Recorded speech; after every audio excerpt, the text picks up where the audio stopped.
Dans cet article, l'auteur souligne que les mères se ruinent non pas parce qu'elles le recherchent, mais parce qu'elles ne comprennent pas les limites de leurs responsabilités envers leurs enfants. Elles ont peur de ne pas faire suffisamment pour eux, de faire des erreurs ou de ne pas être à la hauteur. Cette peur les amène à douter de leur jugement et à se blâmer facilement pour tout ce qu'elles font. Les mères ont perdu leur capacité à agir selon leurs principes personnels et à exercer leur discernement dans l'éducation de leurs enfants. Elles sont influencées par les opinions extérieures et perdent peu à peu leur faculté à faire des choix éclairés. Cette situation entraîne une anxiété grandissante chez les mères, qui se sentent constamment repoussées et endolories par les opinions des autres. Elles finissent par attribuer la faute de leurs difficultés éducatives à leurs enfants, sans réaliser que la responsabilité repose sur elles-mêmes.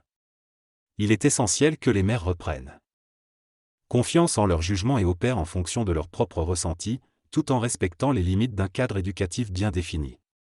Les mères doivent savoir ce qu'elles ressentent et être assurées de ces sentiments, afin de pouvoir éduquer leurs enfants de manière équilibrée et saine. Le texte souligne les difficultés et les contraintes subies par les mères dans leur rôle d'éducatrices. Les mères sont souvent sujettes au doute, au changement d'esprit et à la perte de motivation, ce qui limite leur capacité à agir de manière créative dans l'éducation de leurs enfants.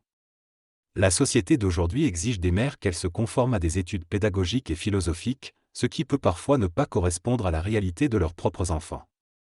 Les mères doivent faire face à des règles culturelles préétablies pour l'éducation, mais elles ne reconnaissent pas que chaque enfant est unique et nécessite une approche individuelle.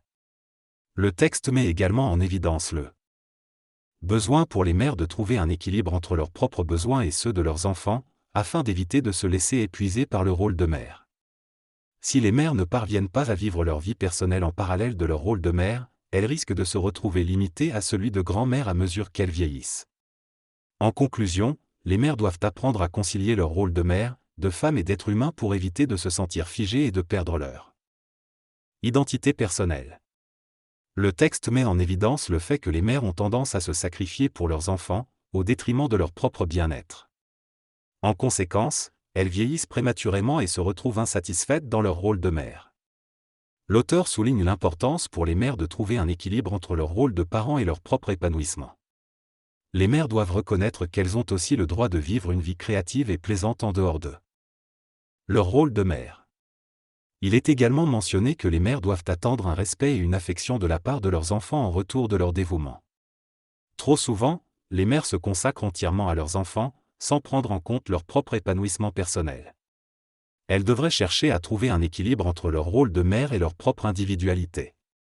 Les mères ont également le droit de vivre leur vie et de dire non aux demandes égoïstes de leurs enfants. Elles ne devraient pas s'enfermer derrière le prétexte du devoir maternel et devraient demander de l'aide à leur conjoint ou à d'autres personnes pour s'occuper des enfants.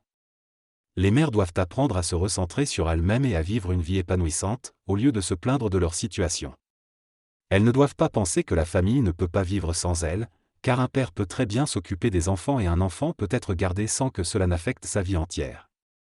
Les mères qui sont trop protectrices risquent de devenir une source de plaintes dans la famille. Il est important pour elles de se fixer des limites dans leur rôle éducatif et familial, afin de ne pas devenir fades aux yeux de leurs conjoints et de leur entourage. Les mères doivent aussi apprendre à aider leur mari et à ne pas se laisser guider uniquement par leurs sentiments, afin de créer une vie de couple épanouissante. Ce texte aborde le rôle de la mère dans la famille et souligne la nécessité pour elle de se réaliser en dehors de son imagination. Il met l'accent sur l'importance du discernement et de la prise en main de sa vie pour éviter de tomber dans un esclavage mental. L'auteur affirme qu'il y a en chaque femme un être qui aspire à l'universalité et que ce besoin refoulé finira par se manifester, entraînant des difficultés pour celles qui ont nié son existence.